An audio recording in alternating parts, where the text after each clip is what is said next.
हाय, मी Aishwarya. Welcome back to our channel. हो, माहिती आहे मला. हा व्हिडिओ यायला थोडासा उशीरच झाला आहे, पण चालायचंच ना. तर चला आजच्या व्हिडिओमध्ये बघूयात आमच्या गोड गोड गौरींचं आगमन आणि त्यांची सुंदर सजावट.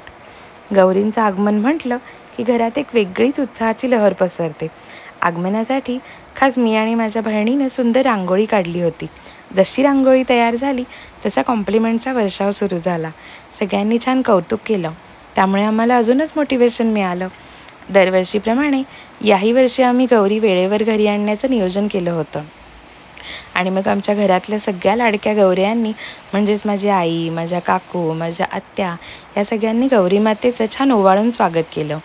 खऱ्या अर्थाने सोन्या मोत्याच्या पावलांनी आमच्या घरी गौरी माता आल्या आणि त्यांच्या आगमनाने घराचं वातावरण अजूनच प्रसन्न झालं. घर अगदी भरल्यासारखं वाटलं. त्या दिवशी खास भाजी भाकरीचा नैवेद्य होता आणि दुसऱ्या दिवशी मात्र पुरणाचा नैवेद्य होता. हे सगळं करताना घरात वेगळाच आनंद होता. पूजा, मंत्रोच्चार आणि भक्तिभाव या सगळ्यामुळे वातावरण प्रसन्न झालं होतं. आता डेकोरेशनबद्दल सांगायचं तर आमचा मोटो दरवर्षी एकच असतो.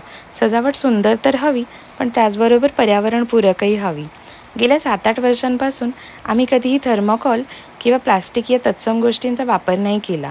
त्याऐवजी आम्ही नेहमी नैसर्गिक गोष्टी जसं की झाडं, फळं, फुलं, रांगोळी यांसारख्या रिसायकल्ड गोष्टी वापरून सजावट करतो. आणि कदाचित याचंच फळ म्हणून दरवर्षी आमच्या येथे होणाऱ्या सजावट स्पर्धेत आम्हाला प्रथम क्रमांक मिळतो.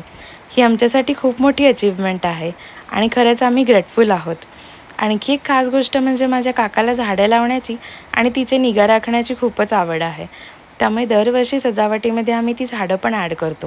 म्हणजे डेकोरेशन सुंदरही होतं आणि एन्व्हायरमेंट फ्रेंडली पण राहतं. यावर्षी मात्र आम्ही सजावटीमध्ये काहीतरी वेगळं करायचं ठरवलं. म्हणून आम्ही आमचं गाव दाखवण्याचा छोटासा प्रयत्न केला होता. आमचं गाव म्हणजे सातारा जिल्ह्यातील प्रसिद्ध वाई. वाई म्हटलं की डोंगर, नदी आणि मंदिरे असा अप्रतिम देखावा डोळ्यासमोर येतो. या थीमवर आम्ही सजावट केली होती. वाईची खास ओळख म्हणजे ढोल्या गणपतीचं मंदिर आणि कृष्णा नदीचं उगमस्थान. हे मंदिर 1762 साली बांधण्यात आलेलं आहे. गणपती मंदिराची मूर्ती ही जवळपास 10 फूट उंच आहे आणि त्याच्या मोठ्या गोल डोळ्यांमुळेच त्याला गणपतीला ढोल्या गणपती असं म्हणतात. वाईचं ग्रामदैवत असल्यामुळे नदीकिनारी वसलेलं हे मंदिर खूपच पवित्र आणि मन प्रसन्न करणारं वाटतं. महाबळेश्वर जवळील कृष्णाबाई मंदिरातून कृष्णा नदी उगम पावते. ही नदी महाराष्ट्र आणि कर्नाटक दोन्ही राज्यांसाठी खूप महत्त्वाची मानली जाते. वाईमधून वाहताना तिचं सौंदर्य डोळे दिपवणारं असतं. या सजावटीचं श्रेय मात्र माझ्या काका आणि माझ्या भावाला म्हणजेच आदित्यला जातं. महिनाभर आधीपासून त्यांची तयारी सुरू होती. थीम ठरवणं, सजावटीसाठी लागणाऱ्या गोष्टी गोळा करणं हे सगळं त्यांनी नीट छान प्लॅन करून घेतलं. शेवटी मेहनतीला फळ मिळालं आणि सजावट अगदी अप्रतिम झाली होती. रात्री सगळ्यांनी छान सुंदर मिळून आरती केली. नंतर एकत्र बसून जेवणाचा आस्वाद घेतला. मग गौरींना छान जागवलं म्हणजेच गौरींचं जागरण केलं. आम्हा बायकांनी मिळून छान फुगड्या, झिम्मा खेळून मस्त धम्माल केली. रात्रभर नुसता धुडगूस घातला. त्यामुळे या दिवसाचा शेवटही खूप गोड आणि आठवणीतला झाला.